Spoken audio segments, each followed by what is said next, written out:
साथियों, आज का दिन आंध्र प्रदेश के विकास के लिए, स्वर्ण आंध्र के विजन के लिए ये बहुत अहम है। मुझे आज बहुत शुभ अवसर पर एक शुभ मास में उत्तर आंध्र की इस पवित्र भूमि पर आने का सौभाग्य मिला है। मैं सबसे पहले भगवान श्री वराह लक्ष्मी नरसिंह स्वामी के चरणों में प्रणाम करता हूं। मैं श्री कुर्मनाथ स्वामी और मां पोंडितल्ली अम्मवारू को नमन करता हूं। మిత్రులారా, ఈరోజు ఆంధ్రప్రదేశ్ అభివృద్ధికి స్వర్ణాంధ్ర విజన్ కు ఎంతో కీలకమైన రోజు. ఈ శుభ సందర్భంగా ఈ పవిత్రమైన మాసంలో ఈ పవిత్రమైన ఉత్తరాంధ్ర భూమికి రావడం నాకెంతో సౌభాగ్యంగా భావిస్తున్నాను. ముందుగా శ్రీ వరాహ లక్ష్మీ నరసింహస్వామి వారి పవిత్రమైన పాదాలకు నా నమస్కారాలు అర్పిస్తున్నాను. అలాగే కూర్మనాథ స్వామి వారికి, అమ్మ పైడితల్లి అమ్మవారికి నమస్కరిస్తున్నాను. साथियों, आज यहां करीब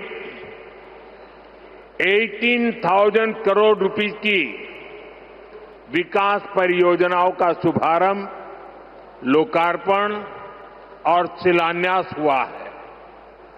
एयरपोर्ट के साथ साथ ये प्रोजेक्ट आंध्र की रोड कनेक्टिविटी से भी जुड़े हैं। इनमें एनर्जी सिक्योरिटी से जुड़े प्रोजेक्ट भी हैं।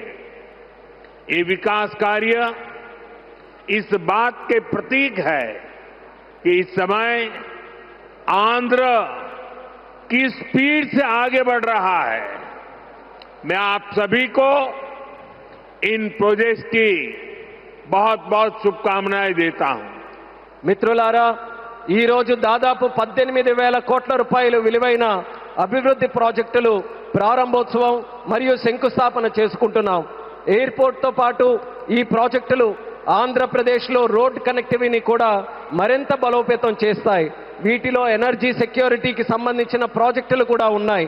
ఈ ప్రాజెక్టులు ఆంధ్రప్రదేశ్కు ఎంత వేగంగా ముందుకు తీసుకొని వెళ్తున్నాయనడానికి ఒక నిదర్శనం.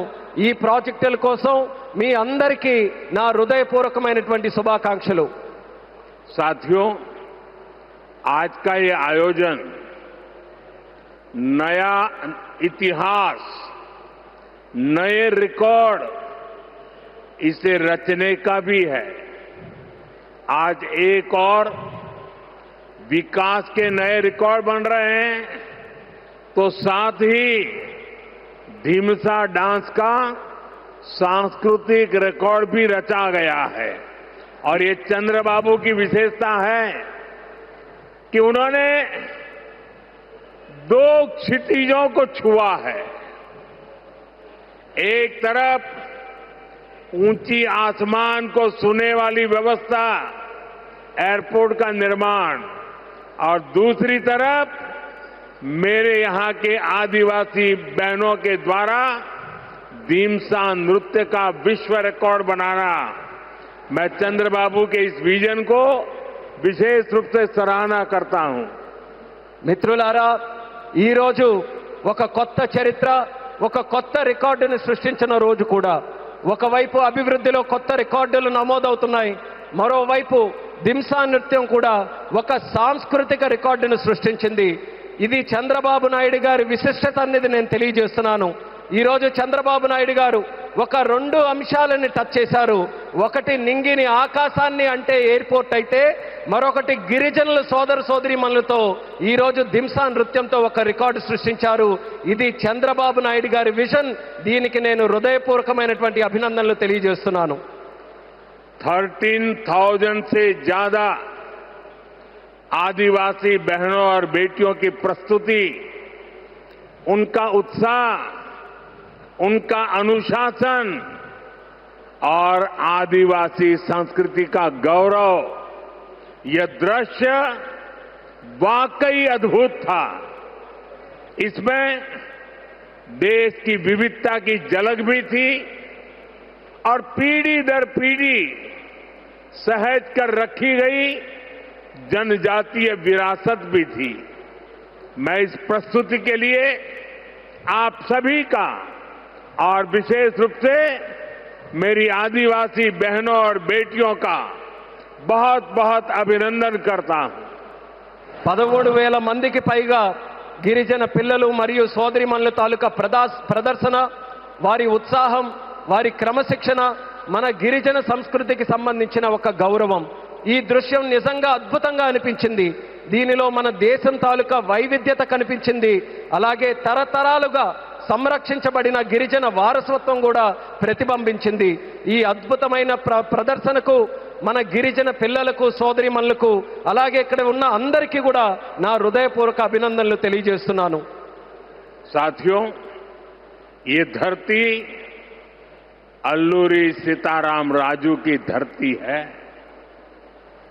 अल्लूरी सीताराम राजू जी ने जिस धरती पर आदिवासी हितों के लिए अपना जीवन समर्पित किया, आज उसी धरती पर आंध्र प्रदेश के एक नए एयरपोर्ट की शुरुआत हो रही है। ये एयरपोर्ट आंध्र और उत्तर आंध्र की ग्रोथ का रनवे है। ये आंध्र के युवाओं के बेहतर भविष्य का लॉन्च पैड है। मैं आंध्र प्रदेश के लोगों को, देश के लोगों को बहुत बहुत बधाई देता हूं. మిత్రులారా, ఈ నేల అల్లూరి సీతారామరాజు గారి నేల. అల్లూరి సీతారామరాజు గారు ఈ గిరిజన హక్కుల కోసం తన జీవితాన్ని అంకితం చేశారో ఆ పవిత్రమైన భూమిపైనే ఈరోజు ఆంధ్రప్రదేశ్కు ఒక కొత్త ఎయిర్పోర్ట్ ప్రారంభమవుతుంది. ఈ ఎయిర్పోర్ట్ ఆంధ్రప్రదేశ్, ముఖ్యంగా ఉత్తరాంధ్ర అభివృద్ధికి ఒక కొత్త రన్వేగా పనిచేస్తుంది. ఇది ఆంధ్ర యువత యొక్క ఉజ్వల భవిష్యత్తుకు ఒక కొత్త లాంచ్ ప్యాడ్ లా పనిచేస్తుంది. ఈ సందర్భంగా ఆంధ్రప్రదేశ్ ప్రజలకు మరియు దేశ ప్రజలకు నా హృదయపూర్వక అభినందనలు. साथियों, पहले जब एयरपोर्ट बनते थे तो एयरपोर्ट के नाम एक ही परिवार के नाम पर चढ़ जाते थे. हमने इस परंपरा को बदला. हमने अयोध्या में एयरपोर्ट का नाम वाल्मीकि के नाम से जोड़ा. हमने पंजाब में संत रविदास जी के नाम से एयरपोर्ट का नाम जोड़ा. और साथियों, केंद्र की एनडीए सरकार ने निर्णय किया है कि इस नए एयरपोर्ट का नाम श्री अल्लूरी सीताराम राजू के नाम पर होगा. आंध्र प्रदेश का जो भी नागरिक इस एयरपोर्ट से यात्रा करेगा, देश और दुनिया का जो भी नागरिक इस एयरपोर्ट से यात्रा करेगा, उसे अल्लूरी सीताराम राजू जी के नाम से जन सेवा और राष्ट्र सेवा की प्रेरणा मिलेगी. మిత్రులారా, ఒక గతాన్ని మళ్ళీ గుర్తు చేసుకుందాం. ఒక సందర్భంలో భారతదేశంలో ఏ ఎయిర్పోర్ట్ నిర్మించినా ఒక్క కుటుంబం తాలూకా పేర్లే దానికి పెట్టేవారు. ఆ చరిత్రని మళ్ళీ ఎన్డీఏ ప్రభుత్వం తిరగరాసింది. అయోధ్యలో ఎయిర్పోర్ట్ ప్రారంభిస్తే దానికి వాల్మీకి గారి పేరు పెట్టాం. అలాగే పంజాబ్లో సంత్ రవిదాస్ గారి పేరుతోని ఎయిర్పోర్ట్ ని ప్రారంభించాం. అలాగే ఈ కేంద్ర ప్రభుత్వంలో ఎన్డీఏ కూటమి ఒక ముఖ్యమైన నిర్ణయం తీసుకుంది. ఈ కొత్త ఎయిర్పోర్ట్ కి అల్లూరి సీతారామరాజు గారి పేరు పెట్టాలనే నిర్ణయం తీసుకుంది. ఈ ఎయిర్పోర్ట్ ద్వారా ప్రయాణించే ప్రతి ఆంధ్రప్రదేశ్ పౌరుడు అల్లూరి సీతారామరాజు గారి పేరుతో ప్రజాసేవకు, దేశ సేవకు కూడా స్ఫూర్తి పొందుతారని తెలియజేస్తున్నాను. साथियों, बीते 12 इयर्स में देश के एविएशन सेक्टर ने असाधारण प्रगति की है. 2014 तक देश में केवल 74 एयरपोर्ट ऑपरेशनल थे. आज ये संख्या 166 है. एक समय था जब हवाई उड़ानें सिर्फ बड़े शहरों तक सीमित थी. एनडीए सरकार में आज छोटे शहर के साधारण लोग भी फ्लाइट से आ जा रहे हैं. మిత్రులారా, గత 12 సంవత్సరాల్లో దేశంలో విమానయాన రంగం ఒక అసాధారణమైన పురోగతిని సాధించింది. 2014 వరకు దేశంలో కేవలం 74 ఎయిర్పోర్ట్లు ఆపరేషనల్ గా ఉంటే ఈ రోజు ఆ సంఖ్య పెరిగి 166 ఎయిర్పోర్ట్లకి చేరుకుంది. ఒకప్పుడు విమానాశ్రయాలు, విమాన ప్రయాణాలు పెద్ద నగరాలకే పరిమితమయ్యేవి. ఈ రోజు ఎన్డీఏ ప్రభుత్వంలో చిన్న పట్టణాల నుంచి సాధారణ ప్రజలు కూడా విమానాల్లో ప్రయాణిస్తున్నారని తెలియజేస్తున్నాను. 12 इयर्स में सिर्फ एयरपोर्ट की संख्या ही नहीं बढ़ी है, हमारी उड़ान योजना के कारण आज गरीब परिवार के लोगों को भी जहाज में बैठने का अवसर मिल रहा है. इस योजना ने गरीब से गरीब को अपना सपना पूरा करने में मदद की है. कुछ दिन पहले ही सरकार ने उड़ान योजना के दूसरे फेज की शुरुआत की है. इस पर भी 29,000 करोड़ रुपीस खर्च किए जाएंगे. మిత్రులారా, ఈ 12 సంవత్సరాల్లో కేవలం ఎయిర్పోర్ట్ తాలూకా సంఖ్య మాత్రమే పెరగలేదు. మన ఉడాన్ పథకం వల్ల పేద కుటుంబాలకు చెందిన ప్రజలు కూడా మొదటిసారి విమానంలో ప్రయాణించే అవకాశం వాళ్ళందరూ పొందారు. ఈ పథకం అత్యంత పేదవారికి తమ కలలు నిజం చేసుకునే అవకాశం కూడా కల్పించింది. కొద్ది రోజుల క్రితమే కేంద్ర ప్రభుత్వం ఉడాన్ పథకం తాలూకా ఫేజ్ 2ని కూడా ప్రారంభించింది. దీని ద్వారా దేశంలో 29,000 కోట్ల రూపాయలు ఖర్చు చేయబోతుందని తెలియజేస్తున్నాను. साथियों, एविएशन सेक्टर में देश ने एक और बड़ा माइलस्टोन हासिल किया है. कुछ ही दिन पहले काशी में जी स्पोक एयरपोर्ट मॉडल का शुभारंभ हुआ.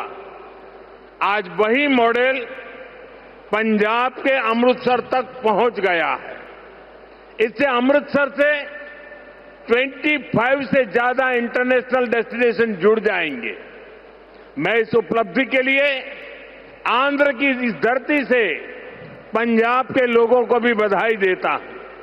साथियों, हमारे आंध्र प्रदेश के पास हमेशा से विकसित भारत का ग्रोथ इंजन बनने का सामर्थ्य रहा है. आंध्र प्रदेश के विकास के लिए हमारे प्रयास डबल इंजन की स्पीड से आगे बढ़े.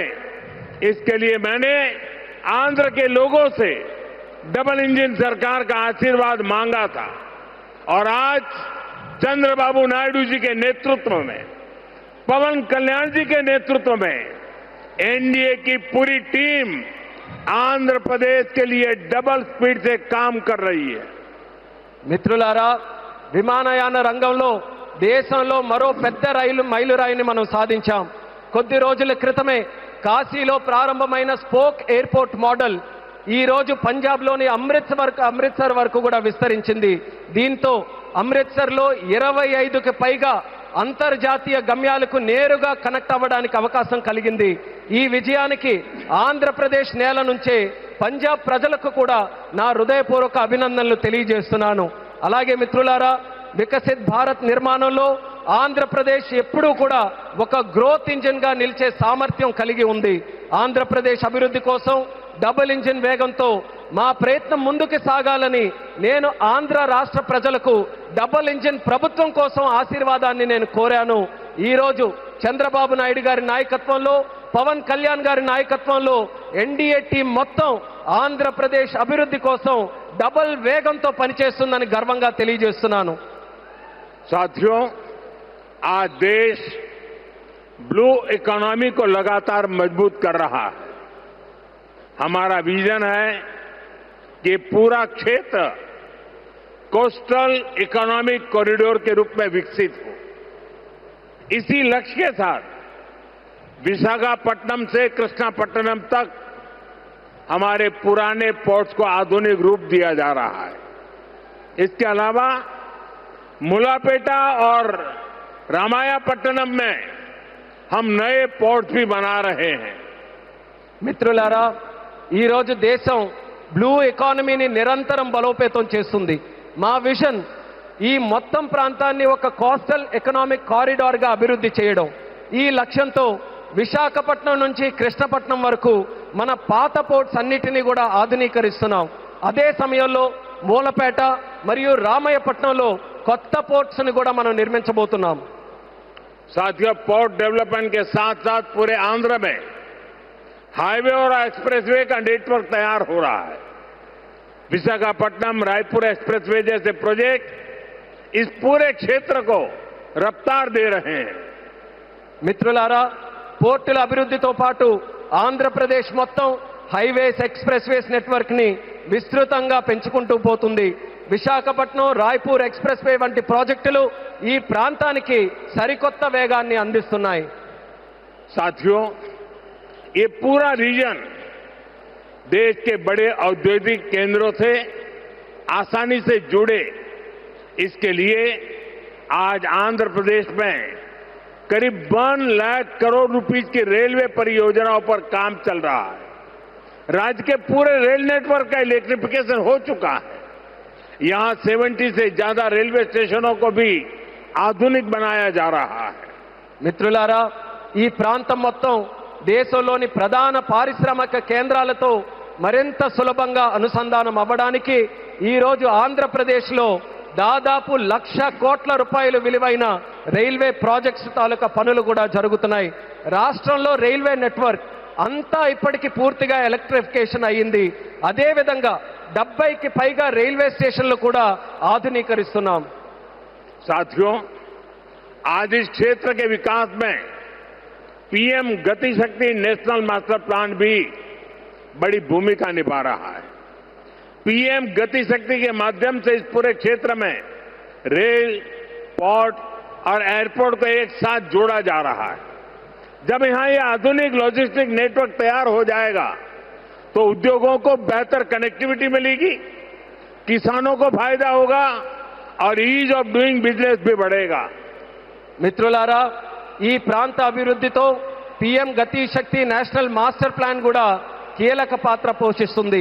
పీఎం గతి శక్తి ద్వారా రైల్ గాని, పోర్టు గాని, ఎయిర్పోర్ట్లు గాని ఒక సమగ్ర నెట్వర్క్ గా అనుసంధానం చేస్తున్నాం.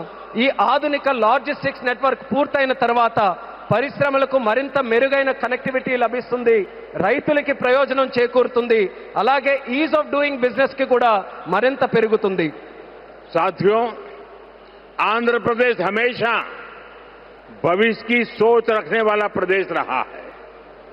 सॉफ्टवेयर, आईटी और टेक सेक्टर में आंध्र के युवाओं ने पूरी दुनिया में अपना डंका बजाया है और इसलिए सरकार यहां के टैलेंट को आंध्र प्रदेश की डेवलपमेंट पावर से जोड़ना चाहती है। మిత్రులారా, ఆంధ్రప్రదేశ్ ఎప్పటి నుంచో భవిష్యత్తును దృష్టిలో పెట్టుకొని ముందుకు సాగే రాష్ట్రం.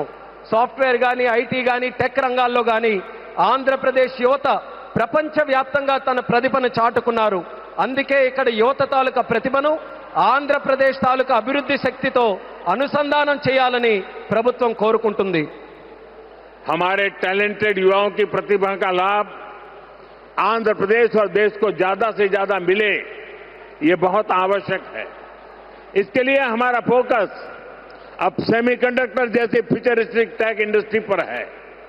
विशाखापट्टनम में नए सेमीकंडक्टर प्लांट का शिलान्यास इसी दिशा में एक बहुत बड़ा कदम है। మన ప్రతిభావంతులైన యువత సామర్థ్యం ఆంధ్రప్రదేశ్కే కాకుండా దేశానికి మరింత ఉపయోగపడాలి. అందుకే ఇప్పుడు మా దృష్టి సెమీకండక్టర్ వంటి ఫ్యూచరిస్టిక్ టెక్ ఇండస్ట్రీస్ పై ఉంది. విశాఖపట్నంలో కొత్త సెమీకండక్టర్ ప్లాంట్ తాలూకా శంకుస్థాపన ఆ దిశగా ఒక గొప్ప అడుగుగా నేను భావిస్తున్నాను. चंद्रबाबू के नेतृत्व में हमारा आंध्र अब सॉफ्टवेयर के साथ साथ मैन्युफैक्चरिंग का भी हब बनेगा। इससे आंध्र में फ्यूचरिस्टिक जॉब्स तैयार होगी, टेक इंडस्ट्रीज के लिए नया वातावरण तैयार होगा। చంద్రబాబు నాయుడు గారి నేతృత్వంలో ఇకపై మన ఆంధ్రప్రదేశ్ సాఫ్ట్వేర్ హబ్ మాత్రమే కాదు, మ్యానుఫ్యాక్చరింగ్ హబ్ గా కూడా ఎదగబోతుంది. దీంతో ఆంధ్రప్రదేశ్లో ఫ్యూచరిస్టిక్ జాబ్స్ సృష్టించబడతాయి.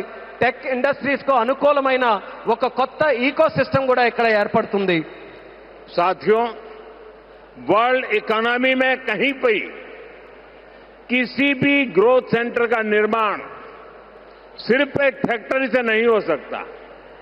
उसके लिए एक पूरे इकोसिस्टम की जरूरत होती है। आज आंध्र प्रदेश में हम ग्रोथ का वही इकोसिस्टम तैयार कर रहे हैं। चंद्रबाबू नायडू जी व्यक्तिगत स्तर पर दिन रात मेहनत करते हैं। इसी का परिणाम है आज दुनिया की कई बड़ी बड़ी कंपनियां यहां निवेश करने के लिए आना चाहती हैं। మిత్రులారా, ప్రపంచ ఆర్థిక వ్యవస్థలో ఏ గ్రోత్ సెంటర్ అయినా ఒక్క ఫ్యాక్టరీతో నిర్మించబడదు. దానికోసం ఒక పూర్తి ఈకో సిస్టమ్ని మనం ఏర్పాటు చేయాలి. ఈరోజు ఆంధ్రప్రదేశ్లో మనం అలాంటి గ్రోత్ ఈకో సిస్టమ్ని నిర్మించబోతున్నాం. మన ముఖ్యమంత్రి చంద్రబాబు నాయుడు గారు వ్యక్తిగతంగా రాత్రి పగలు రాష్ట్రం కోసం కష్టపడుతున్నారు. దాని ఫలితంగానే ఈరోజు ప్రపంచంలో ఉన్నటువంటి ప్రముఖ కంపెనీలు ఇక్కడ పెట్టుబడులు పెట్టడానికి ఎంతో ఆసక్తి చూపిస్తున్నాయి.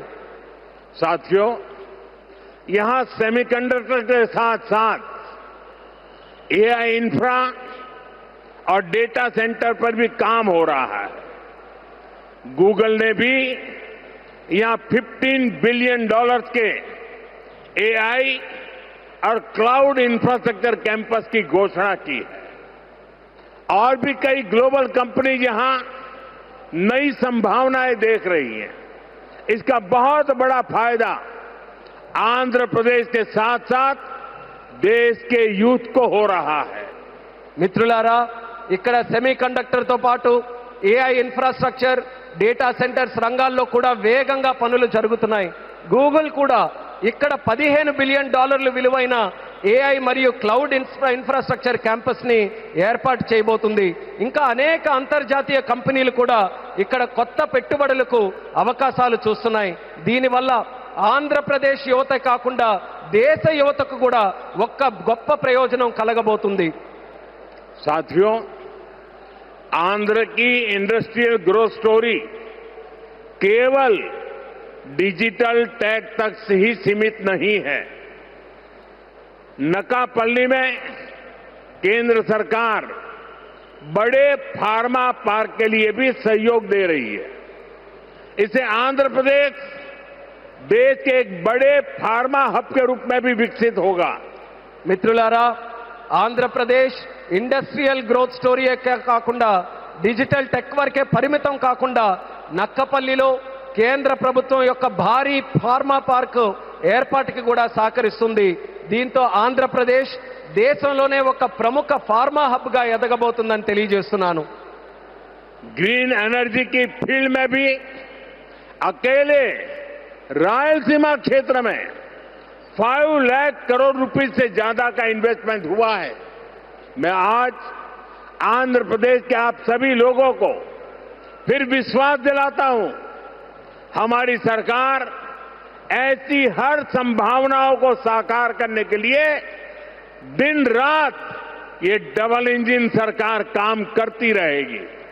గ్రీన్ ఎనర్జీ రంగంలో కూడా ఒక్క రాయలసీమ ప్రాంతంలోనే 5 లక్షల కోట్ల రూపాయలకి పైగా పెట్టుబడులు వచ్చాయి.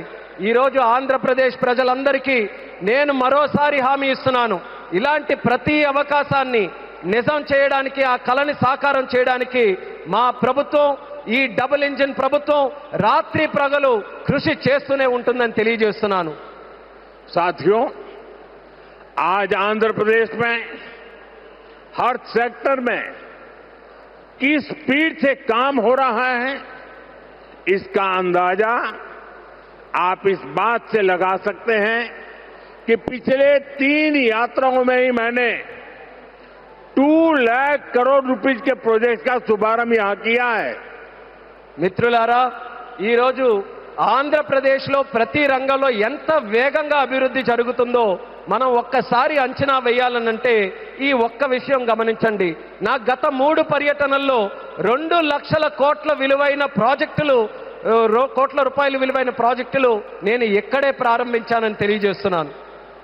मुझे खुशी है कि आंध्र की इस विकास यात्रा में उत्तर आंध्र भी सशक्त हो रहा है.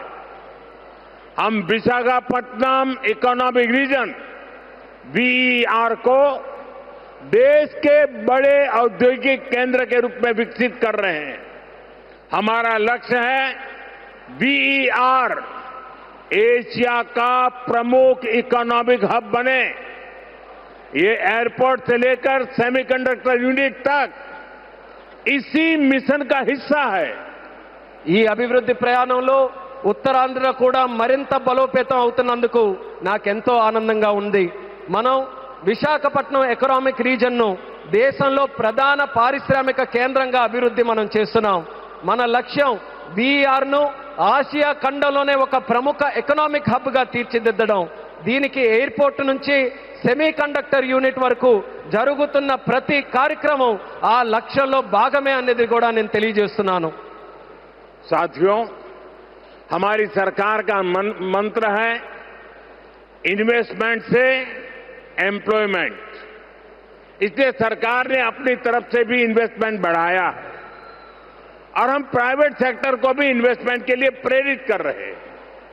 आप भी जानते हैं, जब इन्वेस्टमेंट बढ़ता है तो मैन्युफैक्चरिंग बढ़ती है, मैन्युफैक्चरिंग बढ़ती है तो एक्सपोर्ट बढ़ता है, एक्सपोर्ट बढ़ता है तो रोजगार के नए अवसर बनते हैं और रोजगार बढ़ता है तो लोगों की आमदनी बढ़ती है, परिवारों की जिंदगी बेहतर होती है और आंध्र प्रदेश में हम यही होते देख रहे हैं। మిత్రులారా, మా ప్రభుత్వం తాలూకా మంత్రం పెట్టుబడి నుంచి ఉపాధి వరకు. అందుకే ప్రభుత్వం తన వంతుగా కూడా పెట్టుబడులు పెంచుకుంటూ పోతుంది. అదే సమయంలో ప్రైవేట్ సెక్టర్ తాలూకా పెట్టుబడులు కూడా వాళ్ళు ఇంకా ఎక్కువగా పెట్టేలా ప్రోత్సహిస్తుంది. మీ అందరికీ తెలుసు, పెట్టుబడులు పెరిగితే తయారీ రంగం పెరుగుతుంది, తయారీ రంగం పెరిగితే ఎగుమతులు పెరుగుతాయి, ఎగుమతులు పెరిగితే కొత్త ఉద్యోగ అవకాశాలు పెరుగుతాయి, ఈ కొత్త ఉద్యోగ అవకాశాలు పెరిగితే ప్రజల తాలూకా ఆదాయం పెరుగుతుంది. ఆ పెరిగినప్పుడు కుటుంబం తాలూకా జీవితాలు మరింత మెరుగుపడతాయి. ఈ రోజు మన ఆంధ్రప్రదేశ్లో ఈ మార్పుని మనం కల్లారా చూస్తున్నాం. साथियों, मुझे पूरा विश्वास है आज यहां जितने भी प्रोजेक्ट की शुरुआत हुई है, जिनकी नींव रखी गई है, वो सारे प्रोजेक्ट स्वर्ण आंध्रा और विकसित भारत के संकल्प को पूरा करने में बहुत बड़ा योगदान देंगे। चंद्रबाबू जी के नेतृत्व में आंध्र प्रदेश विकसित भारत के सपने को पूरा करने के लिए एक बहुत बड़ा ऊर्जा स्रोत बन रहा है। मैं एक बार फिर इन सभी परियोजनाओं के लिए आंध्र प्रदेश के लोगों को बहुत बहुत बधाई देता हूं। बहुत बहुत धन्यवाद। మిత్రులారా, ఈ రోజు ప్రారంభమైన శంకుస్థాపన జరిగిన ప్రతి ప్రాజెక్టు కూడా స్వర్ణాంధ్ర మరియు వికసిత్ భారత్ సంకల్పాలను సాకారం చేయడంలో ఎంతో గొప్ప పాత్ర పోషిస్తుందనే నమ్మకం నాకుంది. మరి చంద్రబాబు నాయుడు గారి తాలూకా నేతృత్వంలో ఆంధ్రప్రదేశ్ రాష్ట్రం వికసిత్ భారత్ విజన్ కు ఒక పెద్ద శక్తిగా ఉజ్వలిస్తుంది. మరోసారి ఈ అన్ని ప్రాజెక్టుల సందర్భంగా ఆంధ్రప్రదేశ్ ప్రజలందరికీ నా హృదయపూర్వక అభినందనలు, అలాగే ఇక్కడికి విచ్చేసిన సోదర సోదరీమణులకి నా హృదయపూర్వక ధన్యవాదాలు తెలియజేసుకుంటూ నమస్కరిస్తున్నాను.